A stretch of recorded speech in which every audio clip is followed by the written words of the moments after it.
I never understood political tribalism. People seem to be more worried about who is saying what rather than what the person is saying. You say one thing and get labeled as a part of the political side of the spectrum that agrees with the statement. My question to that would be, what if someone is anti-gay marriage but pro-choice? Well, then you get labeled as a moderate as people begin to start calling you a fence-sitter. They say, why can't you just pick a side? In the words of Chris Rock, anyone who makes up their mind before they hear the issues is a fool. The more I watch people who are involved with politics, the more I see people obsessed with picking teams. Are we forgetting that people's lives are at stake in these discussions? Well, maybe not whether they will live or die, but definitely the quality of their life. Why even have political parties? Why can't we just have a group of elected officials that have good ideas that appeal to the majority of people without shitting on the minority of people? I think people need to separate ideas from the political party that agrees with the idea. Instead of pro-gay marriage being a democratic idea, why can't pro-gay marriage be an idea that is widely agreed upon by Democrats? And no, that's not saying the same thing. Instead of gun ownership being a Republican idea, why can't gun ownership be an idea widely agreed upon by Republicans? That would be the best way for us to start bridging the divide. On a more annoying note, I get sick of people repeatedly using fallacious arguments in the political spectrum. A quick list of these tactics I see most used would include, but is not limited to, ad hominem attacks, straw man, slippery slope, and red herring. Let's start with ad hominem attacks. For those who don't know, it is a logical fallacy in which you attack the person's character to show that the opinion must be flawed because it's coming from a terrible person. At no point, however, do you actually pick apart why their argument is wrong. The best scenario I can think of to destroy this is if Hitler said 2 + 2 = 4, is he wrong?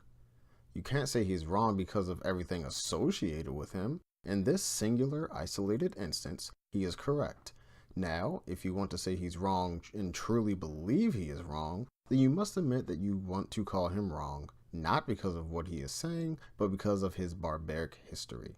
Next, let's go with straw man tactics. A straw man is when you reduce and oversimplify someone's argument in order to attack that new oversimplification. The oversimplification is probably less intelligent and is very likely to have an ad hominem insinuation.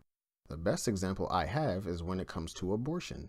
The fact that people who are pro-choice are baby killers and those who are pro-life are anti-women's rights completely destroys both context and the framing of the issue, neither of which actually help come to a consensus.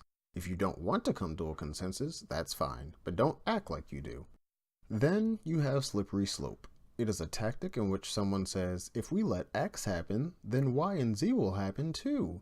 Even though you have nothing to show that Y and Z will happen, you just feel like it will, so you say it will. In the event of gay marriage, it is saddled with false comparisons. People say, if we let gay people get married, then what's stopping people from marrying animals? Or children?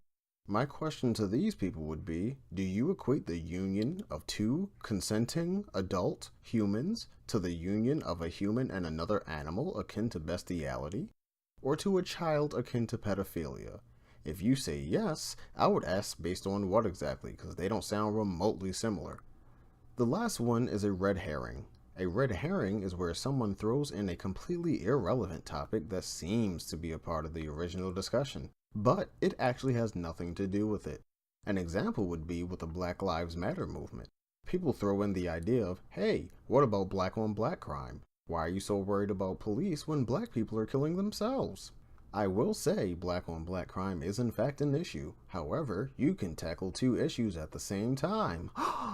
I guess if I'm in college and I had to eventually pay off the debt, I should stop paying for food because that money could go toward decreasing my debt, right?